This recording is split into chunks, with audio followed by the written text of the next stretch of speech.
桃园大欖森林公园的生态真丰富，嘛是桃园黄莺数量上济、上稳定的所在，是二级保育鸟类。野鸟协会是建议政府爱修剪树仔时，爱留一寡树花，互黄莺会当做收。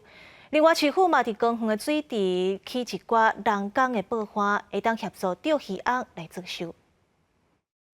一对钓鱼翁伫水池仔边的人工保环乌坑，准备迎接新生命。两只鸟啊轮流乌，公的乌10外秒，母的煞来乌2-3秒，持续10外分才休困。这两公啊已经乌10公分的坑，野鸟协会研判，这已经是一对钓鱼翁今年伫北地大欖森林公园所乌的第2个收。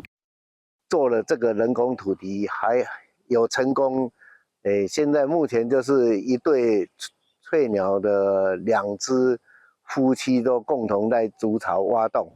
16.6公顷的大欖森林公园生态丰富，也是桃园黄莺数量上济、上稳定的所在。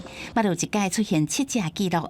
今年5月初，有一对黄莺伫公园内八地厝民俗艺术村尤加利树尾做收生卵，啊，毋过无偌久前煞去互碰刺，甲这个鸟仔卵食去。毋管这个亲鸟安怎甲赶，拢无法度阻挡。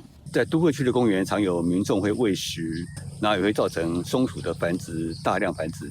那松鼠当然就是黄鹂最大的一个克星的天敌，所以松鼠会吃黄鹂的蛋。从30只到100多只，数量就有明显的提升。好，但是它的繁殖成功率还是很低。好，像我们今年追踪了快40多个巢位，哈，成功的大概不到1/4。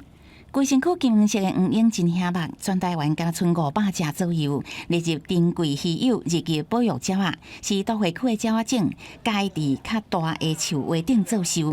啊，毋过最近因为极端气候、落大雨不利黄莺的生态以外，天敌生态地破坏，这拢是黄莺生态的困境。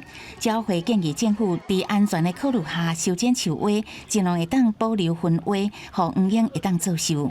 记者综合报道。